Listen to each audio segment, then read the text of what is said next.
buenos días. Que tengan una hermosa semana que empieza hoy lunes. Recuerden que grabamos el lunes para que se suba el martes y luego el jueves para que se suba el viernes.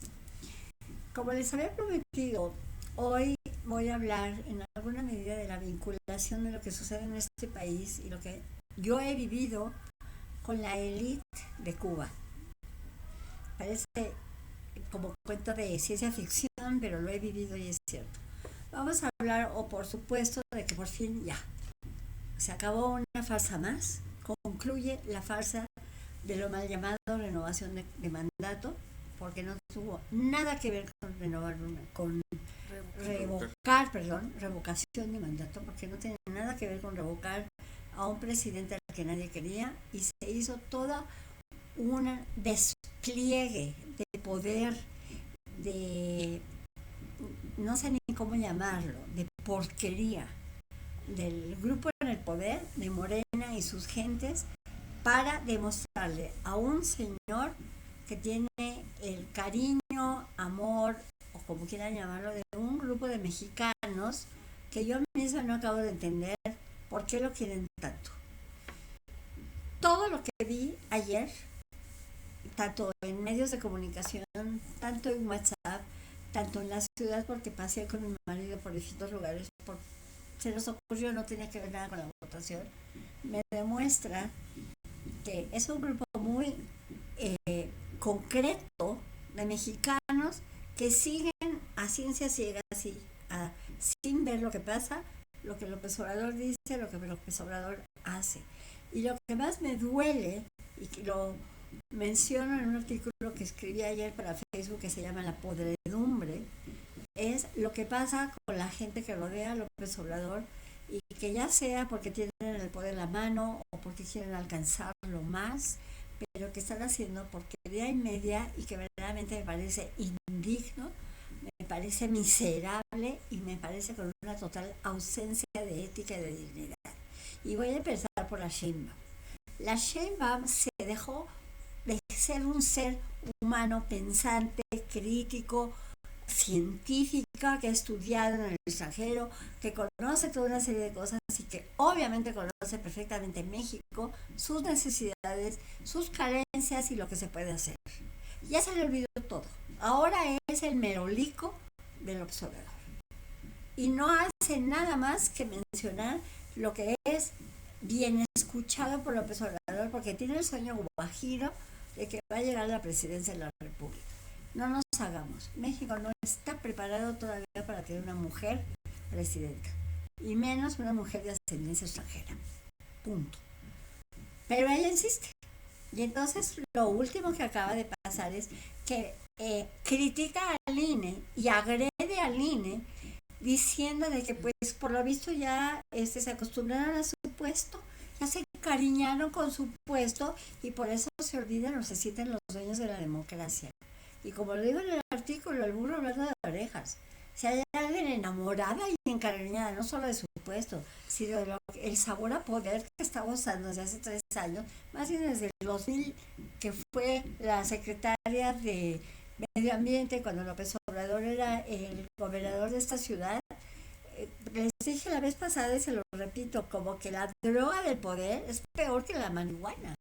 Y es verdaderamente inconcebible que eso, lo que pasa con ella, pasa con el secretario de Gobernación, que en vez de ser el que se encarga de la cuestión interna del país, se ha dedicado a vocero y a promover a López Obrador y a decir, porque así lo dijo, lo vimos muchos, que pues total, los del INE ya se van, porque los vamos a mandar todos según él al carambas. No, espérate, güey.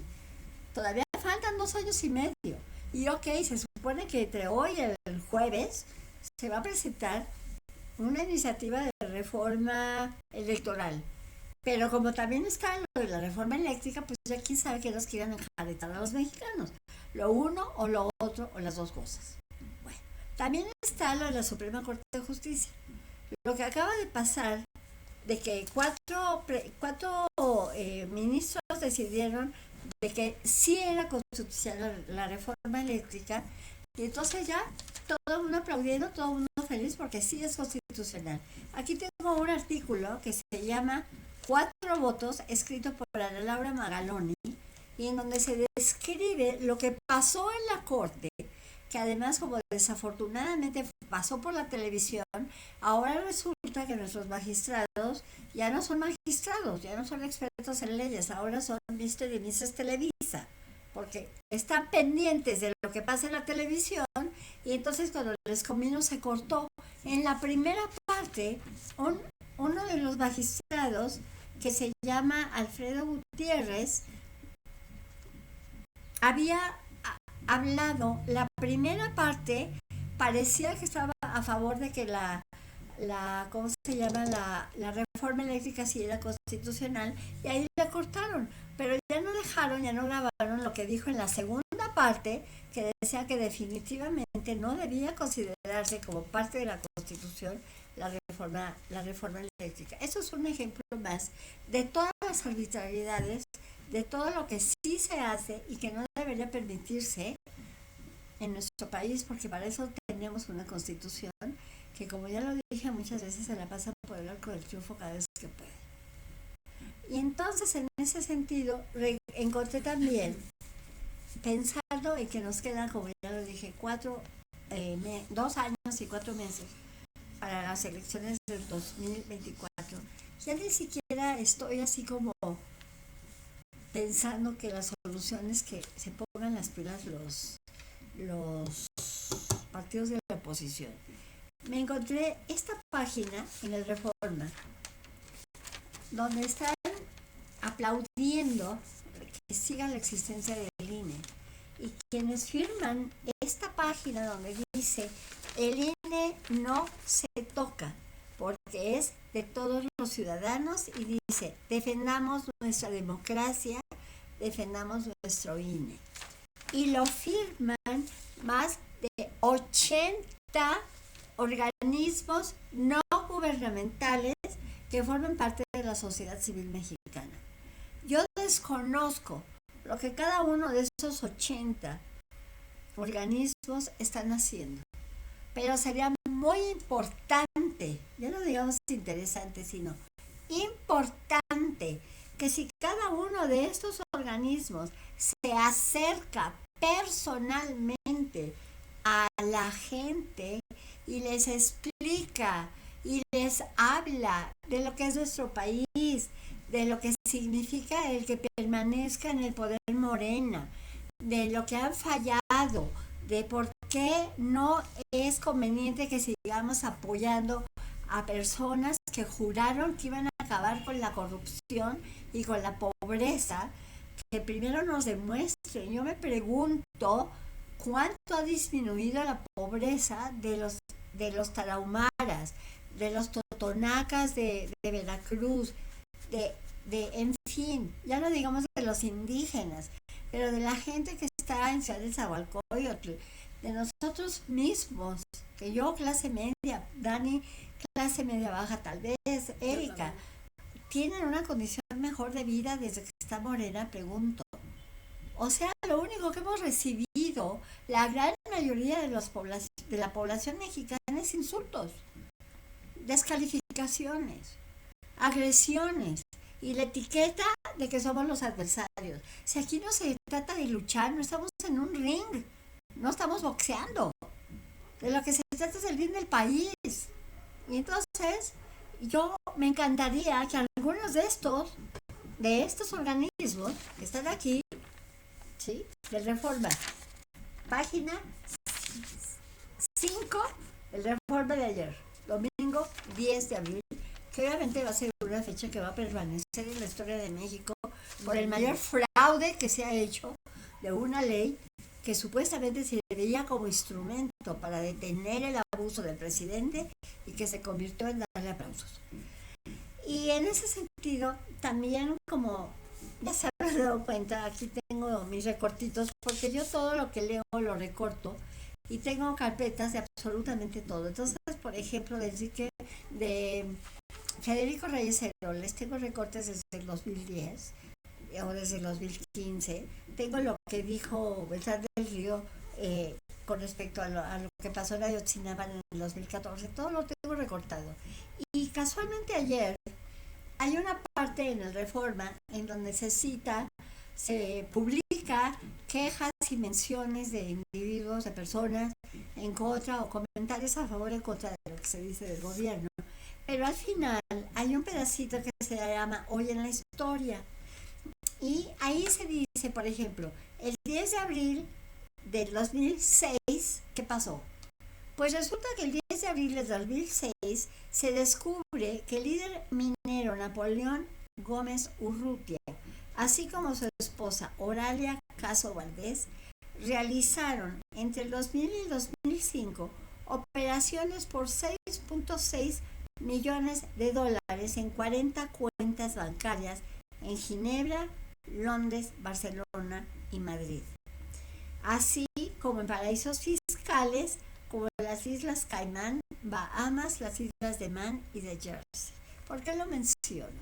Porque el señor Napoleón Gómez Urrutia era el secretario general del sindicato minero y cuando descubrieron esto que acabo de leer tuvo que salir huyendo y se fue a Vancouver.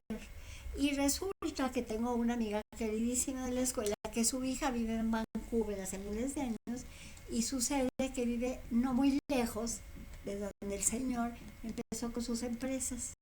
Y este señor, que además era muy amigo de Corbyn, un personaje importantísimo en Inglaterra, ahora es nuestro senador por parte de Morena. Y casualmente, las coincidencias de la vida, yo mexicana leo el artículo sobre López Obrador, sobre Napoleón, y yo como judía leo que en 1974 Golda Meir, que fue el primer ministro de Israel, renuncia al año de que fue reelecta como primera ministra de Israel y la reemplaza Yitzhak Rabin. Entonces dije, aquí está todo lo que tiene que ver con Miriam Weiser, lo mexicano y lo judío. Y entonces les digo, tenemos un país verdaderamente extraordinario. Tenemos un país que ha servido de ejemplo por ecosistemas en diferentes puntos del país. Tenemos una serie de especies animales que solo existen en México. Tenemos, eso sí lo he vivido yo personalmente, una serie de experiencias de cultivos en zonas áridas que han sido tan importantes que han sido exportadas a la India. Eso yo lo presencié y yo participé en ello. Tenemos. Lamentablemente también tenemos la misma ansia, ambición de poder, igual ahora que a principios del siglo pasado, igual ahora, yo creo que cuando nació la humanidad, ya como individuos sedentarios, insisto. Yo creo que la agricultura nos hizo mucho bien a los seres humanos y mucho mal. Como en todo tenemos lo bueno y lo malo, pero lamento terriblemente lo que pasó ayer. Lamenté terriblemente ver a un payaso como el presidente de Morena alquilando una combi y diciendo, si ustedes quieren yo los llevo a votar. Tengo a una señora Sheinbaum que rentó 1,300 taxis, que les pagó 1,500 para que llevaran a quien quisiera, que lo llevaran a la casilla que eligieran para votar. Tengo la imagen del secretario de Gobernación, que como es tabasqueño tuvo que ir a una caseta que se llama especial, se llama casetas, ¿verdad? Que se llama casillas, perdón, especial, porque él es de Tabasco y estos lugares especiales es para aquellos que les agarró la votación fuera de su lugar, donde está su credencial de elector. Y entonces muchos se quejaron porque había 2,000 papeletas en estas sedes especiales, y entonces se comen vivo al INE. Y se come vivo al INE porque no hubo suficientes casillas. Y se come vivo al INE porque no todos fueron suficientes a votar. Y para todo la culpa era el INE. Nadie se acuerda de todo lo que tuvo que hacer el INE para llevar a cabo esa estupidez de consulta. Nadie se acuerda de que anduvo mendigando dinero a todos lados y todo el mundo los mandó al carajo. Eso no importa. Lo que sí importa es que fallaron. ¿Qué son las nanas de todos los mexicanos? Tenían que llevarle la mano a cada mexicano para que vote. Por Dios, pongámonos ya en serio, dejémonos de tanta payasada, de tanto vivir en el mundo de Walt Disney y démonos cuenta de que vamos al desbarranque. Tenemos 2 años que pueden seguir haciendo estupidez y media. Y esto me lleva a la admiración con la que actúa López Obrador por Cuba. Porque todo el mundo habla, ay, es que México ya está parecido a Venezuela. Y Cuba, señores, Cuba fue el ejemplo que siguió Latinoamérica para voltearse hacia la izquierda.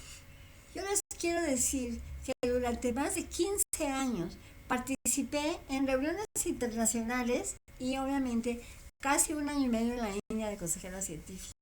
Y tuve trato directo con personas de la élite de Cuba. No voy a hablar de la miseria del pueblo cubano. No voy a hablar de que se quedan sin comer. No voy a hablar que no tienen votaciones libres. No voy a hablar de lo malo. Voy a hablar de lo peor.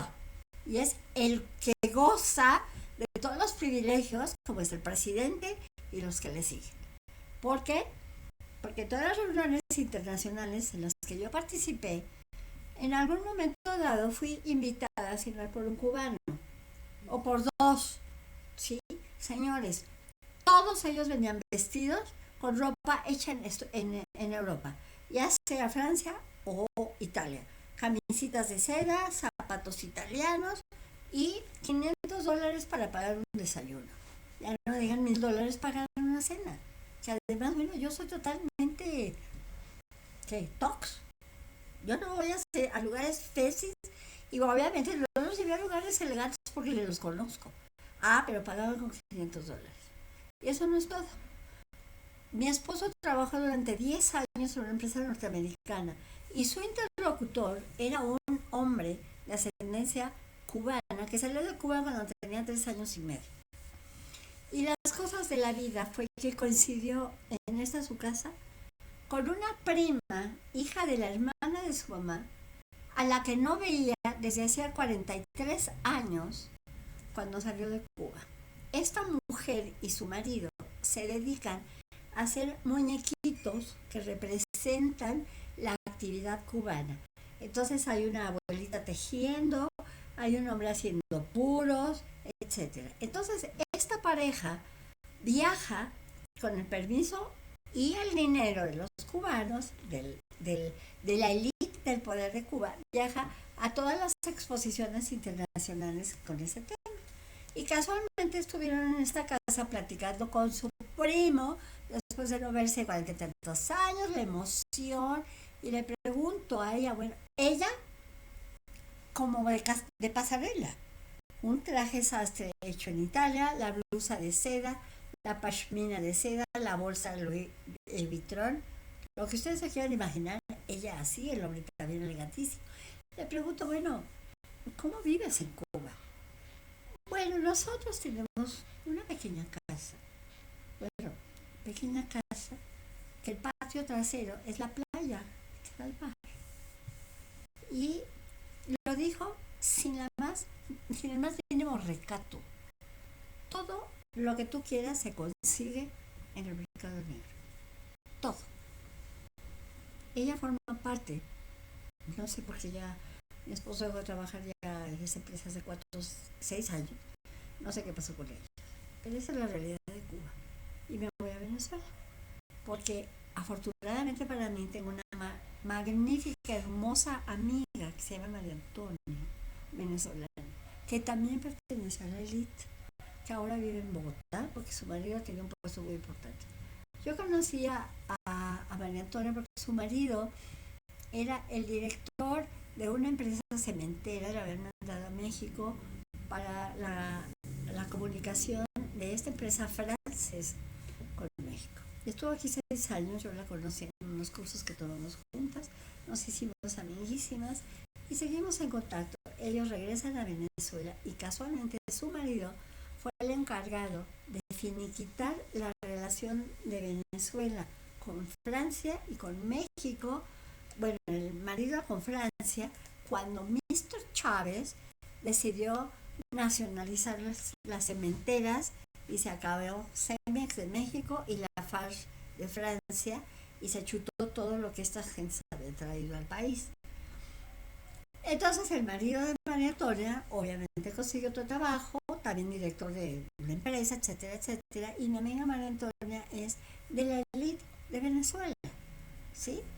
Y cuando empieza a hacer las declaraciones de el señor, que no tiene de señor nada, ese individuo llamado apellidado López Obrador, tenía menos de un año, o sea, todavía no era la pandemia.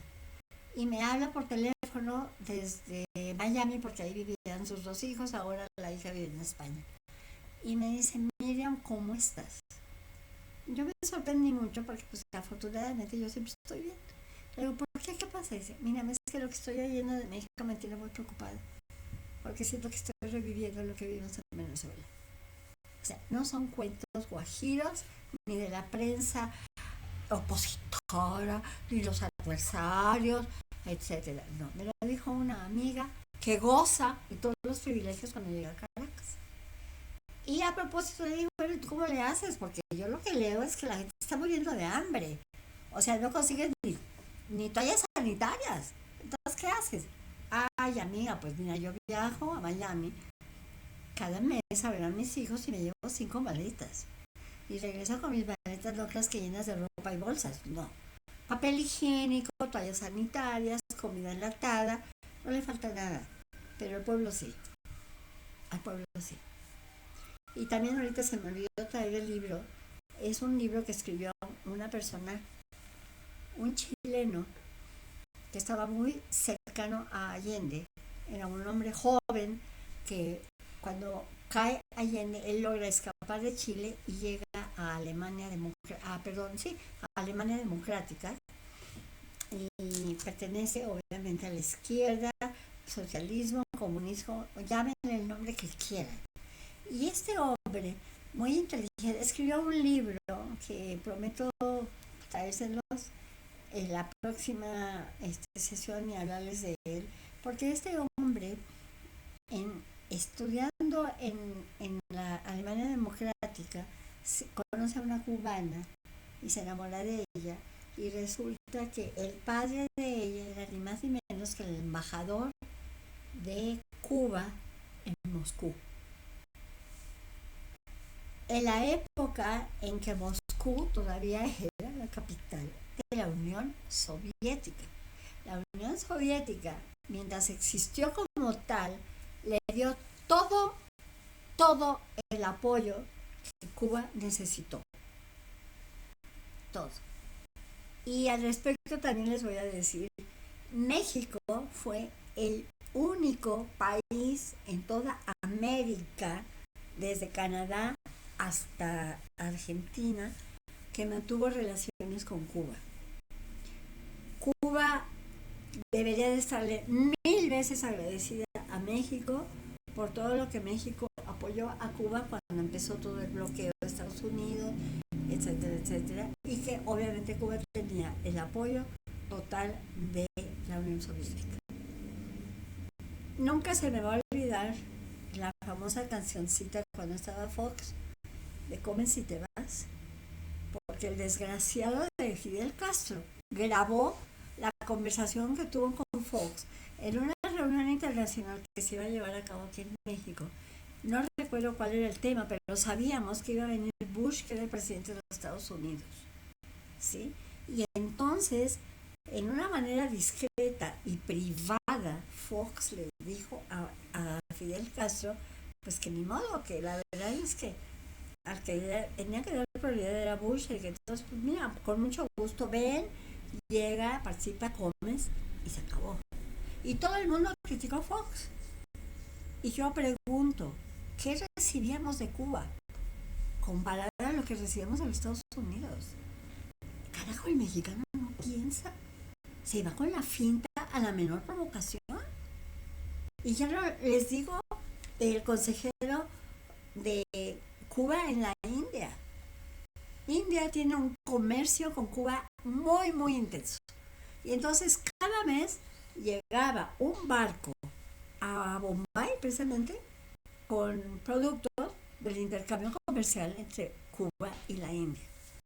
Este hombre, Enrique Paredes, cada mes enviaba a Cuba, porque era diplomático, todavía no existía ni las laptops, nada de eso, pero mandaba refrigeradores, mandaba televisores, mandaba los equipos de sonido que todo el mundo cargaba. Lo que ustedes quieran imaginar, él lo mandaba para que su familia lo vendiera al mercado negro. Entonces a mí no me vengan a contar historias de lo que sucede o lo que puede suceder si pasa esto o lo otro, porque lo viví. Y entonces si estoy aquí sentada es con la intención, otra vez caigo en eso, pónganse las pilas, mexicanos, jóvenes, mujeres y hombres, vean que tenemos un país que todavía podemos sacar adelante, que tenemos muchos recursos naturales, industriales, comerciales, humanos, de servicios, que podemos brindarle al extranjero, que la inversión extranjera no es Satanás, es lo que requerimos para crear empleos, entre otros, no nada más la inversión extranjera. El empresario no es el enemigo del pueblo, no lo vean así. El empresario es un ser que arriesga sus recursos para bien del país, y claro, para bien suyo, ¿por qué no? No me digan que todo lo que hacen los obradores para bien de quién. Pues de su bolsillo, no nos hagamos. Entonces, ya sé que no saltar de un tema al otro, pero pues también ya están acostumbrados a que así soy, pero la información que les comparto es una información auténtica, es una información que no trata de manipular a nadie, simplemente la brindo. Ustedes pueden hacer con la información lo que quieran, aprovecharla, tirarla a la basura, ignorarla, modificarla. Esa es su prioridad, esa es su posibilidad.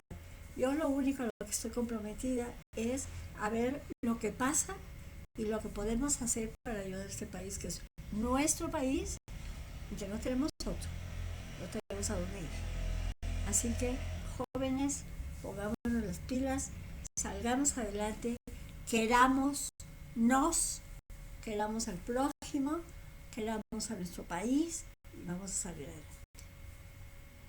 Wow, pues qué tema tan grande nos traes a la mesa, Miriam. Y como dicen que como arriba es abajo y como abajo es arriba, si no nos dejamos de interesar en nosotros, primero en nosotros y después en nuestro prójimo, y justo hablábamos de eso antes de comenzar esta grabación, hagamos una reflexión íntegra de nuestro país. Y como dice Miriam, ahorita hablando de Venezuela, de Cuba, de la India, podríamos pensar, ¿y eso a mí qué me importa si no es mi país? Pues claro que nos importa, porque para allá vamos todos. Y para donde volteemos, para el país que quieras voltear en este momento, cada uno está teniendo la crisis que necesita para salir adelante. Y México ya lleva muchos años reconocido como ese cuerno de la abundancia. Y nos da, y nos da, y nos da. ¿Y cuándo el ciudadano le va a dar a su país? Entonces empecemos por la conciencia, que como bien ustedes sabrán, este canal es el objeto del mismo, aumentar la conciencia de todos. Y haciendo un paréntesis, ahorita que Miriam nos compartía de los periódicos, me gustaría preguntarte, Miriam, me entró la duda ahorita, y he visto que lees el Reforma, el Excelsior. ¿Hay algún periódico que sea de tu favorito, o algún periódico que gustes recomendar, o que gustes, pues no sé, agregar a este conversatorio para que la gente tenga a lo mejor la posibilidad de revisar información? Yo no recomiendo periódicos, yo recomiendo periodistas, yo recomiendo analistas, yo recomiendo, como lo dije, Federico Reyes Heroles, recomiendo a María Amparo Casar, ahorita no recuerdo el apellido, una persona de apellido Garfias, que lo descubrí en el Excelsior y que recuerdo, tengo todas sus columnas, también empezó a escribir una persona que no se acuerda de mí seguramente, pero que trabajamos juntos con ACID y que se llama Raúl Cremó y que escribe todos los sábados en el Excelsior. También recomiendo obviamente a Esther Chabot, que es especialista en el Medio Oriente y que no solamente habla de Israel. No siempre estuve de acuerdo con lo que ella piensa, pero de que sabe y sabe del Medio Oriente y cada día habla de otra cosa, habla de Turquía, habla de las mujeres con los talibanes, habla de la situación económica de quiebra total del Líbano, etcétera. Y son personas a las que leo. También leo a Ana Laura Magaloni, que no he podido ponerme en contacto con ella, pero que estoy segura que es hija de Ana Magaloni, que trabajamos juntos en CONACYT, y esta Ana Magaloni era la encargada de la biblioteca de CONACYT. Miriam, pues... Y eso es lo que recomiendo que lean. Pero con cierta... no se vayan con la finta, o sea, la verdad absoluta no la tenemos nadie. Entonces escuchen opiniones, y yo me sorprendí muchísimo porque había oído y dije, oye, este Saldívar no tiene vergüenza. Porque además, según leí en el informe de ayer, Saldívar no se quedó a votar. Saldívar ayer en la mañana viajó a Chicago de vacaciones. Y el presidente del PAN, Marcos no sé qué, también se fue a, no sé si se dice, a Los Ángeles con su familia en la mañanita de ayer, o sea, no votaron. Así que pues, para muestra un botón, ¿no? Pues te agradezco y una vez más admirable lo que haces y me recuerda, ¿no? Que no debemos de dejarle nuestro dinero en manos de los altos poderes ni del gobierno. La manera... Perdón que te interrumpa. No debemos dejar nuestro destino en manos de otros. ¿Cómo se dice destino, Miriam? No es destino. Lo que yo llamo es Basher predestinado. Es una palabra en inglés que es Basher. Basher básicamente se utiliza como quien es la pareja predestinada para los ortodoxos, los rabinos y demás, pero la palabra Basher para mí es lo que está predestinado para cada quien. Y no podemos dejar en manos de nadie lo que está predestinado para nosotros. Si nosotros no actuamos en consecuencia, como lo digo en el artículo de ayer, nos lleva a que los trajo por no decir una palabra. Pues nada más haciendo hincapié a la admiración que te tengo, Miriam, porque ahorita que hablaste de... Yo pensaba en periódicos y tienes toda la razón. El periódico como sea, el periodista. Y pues en un país donde les encanta asesinarlos, desde este programa, tanto yo y yo creo que ya hablo en nombre de todos, mandamos mucha fuerza y voluntad a todos aquellos periodistas que se toman el tiempo y la reflexión de traernos la información a todos. Dani. Pues, no, pues se me hace algo y no sé, no entiendo por qué ahorita, ya como usted dice, ahorita Andrés Manuel viene con todo de que no, pues votaron 15 millones por mí, pero pues ¿cuántos no compró? ¿Cuántos no les dijo, te doy una tortita? Ah, sí, también salió, las bolsitas decía Morena, que eran transparentes, entonces venía la torta, el refresco, no sé si el bulu y un billete de 50 pesos para que tuvieran dinero para regresar a sus casas. Sí. Y es lo que digo, o sea, no entiendo por qué hacer eso si, digámoslo, tú ya estás en la presidencia, ¿para qué más votar? ¿Por qué la gente tenía que votar más por ti? Sí. Pues porque se enferman. Yo tampoco nunca he tenido, primero nunca he tenido la ansia de poder de nadie. O sea, ¿qué significa tener poder? ¿La vida de otros? ¿La vida de qué? ¿Dinero? Pues el dinero ahí viene y tener mucho dinero, ¿para qué? ¿Para viajar? Pues ¿cuánto puedes viajar? Se los digo yo en este momento pues ya viajé, afortunadamente nunca tuve mucho dinero, pero sí oportunidades. Ay, es que eso se los tengo que contar. Precisamente la oportunidad. Yo cuando estaba en la India, mis hijos no se quedaron conmigo porque tenía que regresar a clases. Pero según la Secretaría de Relaciones Exteriores, Miriam Weiser tenía sus 2 hijos con ella, entonces me mandaron 3 boletos para cuando terminó mi misión en la India. Y conocía al gerente de Air France en Nueva Delhi.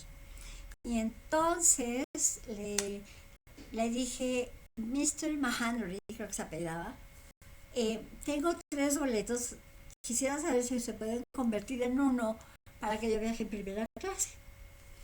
Y dijo, por supuesto, para él todo lo que yo pidiera, yo no sé si era por mí o porque, insisto, me parecía Sairabano, no sé, pero el hecho es de que me daban gusto en todo. Y me dijo, por supuesto, señora Miriam, le hacemos ¿cuál es su itinerario? Y digo, bueno, pues primero quiero ir a Bruselas porque ahí está un amigo muy querido que falleció y que era el consejero científico de México ante la Comunidad Europea, con la sede en Bruselas. Y luego, pues, primero viajé a Ginebra, en donde estaba un organismo internacional que se conoce como UNCTAD, que eso se me olvida siempre, que yo fui contratada como consultora externa de Naciones Unidas. Oh, sí. Ahí está una amiga mía muy querida, entonces la fui a visitar, de ahí me fui a Bruselas, y le dije, tengo que conocer España, porque yo crecí con españoles que me enseñaron a rezar el Padre Nuestro. Y entonces llegó, y en España quería viajar a Nueva York a conocer a unos primos por parte de mi papá. Y entonces este señor adorado me dice, señora Miriam, si usted desea agregar en su itinerario viajar de España a París, le regalo el Concorde de París a Nueva York. Miriamcita viajó en Concorde. ¿Qué es Concorde, Miriam? El Concorde es un avión que dejó de existir, que fue una maravilla, que durabas en vez de 10 horas en viajar de París a Nueva York, durabas 3 horas y media. Y en el Concorde únicamente viajaba la elite de elites de millonarios del mundo. Y Miriam Weiser, porque había de buscar dinero, pero me lo regaló. Entonces viajé de España a París y me esperaba una limusina que me llevó a recorrer París de noche, que no sé qué, y llegamos al hotel. Y como soy tan como la India María, se me olvidó que iba a dormir ahí y no tenía ropa para el día siguiente, total. El hecho es que en el avión, ahorita es muy fácil que todo es todo por internet, pero ahí, desde que salí de Nueva Delhi, ya tenía mi lugar en el avión, Taracatacá, llego yo al aeropuerto en París, y ya me estaba esperando una azafata que recogió mi abrigo de pieles porque hace un frío del diablo, era fines de enero o principios de febrero, y me preguntó que si yo quería vino, no sé qué, ni idea, yo soy de verdad la India María, no tengo idea de vinos ni nada de eso. El hecho es de que llego, me siento y al lado mío en el avión venía la esposa del embajador del Líbano en las Naciones Unidas. Y yo, una mujer hermosísima, con un abrigo de mink que le llegaba a los tobillos, que hacía juego con un casquete, bellísima la mujer, además, perdón la palabra, chingoncísima, y ella escribía cuentos para niños en francés y se publicaban en París, y es que me decía que había tenido que venir a la editorial y que tenía que regresar. Y entonces me dijo, perdón, ¿y usted dónde es? Pues yo soy mexicana. ¡Oh! Porfirio Muñoz Ledo era nuestro embajador en Naciones Unidas en ese entonces, y una semana antes había habido un escándalo, a las 2 de la mañana había borrachos, se había puesto a disparar. O sea, un escándalo, pero ella encantada me dijo, somos muy amigos de Porfirio Muñoz Ledo, que ya, es que bueno, porque ¿quién va a creer que yo soy mexicana, abuelita de José, de lo que hablamos la vez pasada? Morena o no morena, pues creían que yo era húngara, yo que sé que mexicana, no. Soy mexicana, ya que le doy el acceso. Y diplomática mexicana además, para que les duela más. Y entonces fue una de mis tantas experiencias de vida que de veras soy una bendecida de la vida y por eso no entiendo para qué carajo quieren el poder. Es así como estamos todo dar. Pero necesito más, una laptop que nos graba para poder comunicarme con ustedes. ¿Ya? Así es, querido, les costó mucho dinero a Morena, le costó mucho dinero al mexicano lo que pasó ayer. Nos costó más de 1.500 millones de pesos. Y se siguen muriendo niños sin medicinas de cáncer, y se siguen muriendo personas que no tienen para la diabetes, y se siguen muriendo personas por no tener recursos para salir adelante en salud. Ya no digan educación, ya no digan otras cosas. Así es y así será. Pues creo que este programa está lleno de dudas y reflexiones que los invitamos en casa a platicarlas en sus comidas o en regresando de la escuela, donde quiera que estés. Deseo que este programa te deje alguna semilla sembrada y que tú la vuelvas frutos. Por nuestra parte, esta vez es todo. El próximo programa se va a tratar sobre el Pesaj, la Pascua judía. Es muy importante para mí como judía hablar de Pesaj, porque también es muy importante para el católico, para el cristiano. La cena de Pesaj, que se llama Seder, fue lo que se conoce como la última cena de Jesús. Y voy a hablar de las dos cosas, del cristianismo o de lo que se vivió en esa época en que Jesús estuvo en Judea, no en Palestina, porque el nombre Palestina llegó después, ya lo hablaremos la próxima. Nos vemos, cariño, gracias. Dios bendiga. Denle click, denle like, denle like y dejen sus comentarios por ahí. Suscríbanse. Gracias. Hasta luego.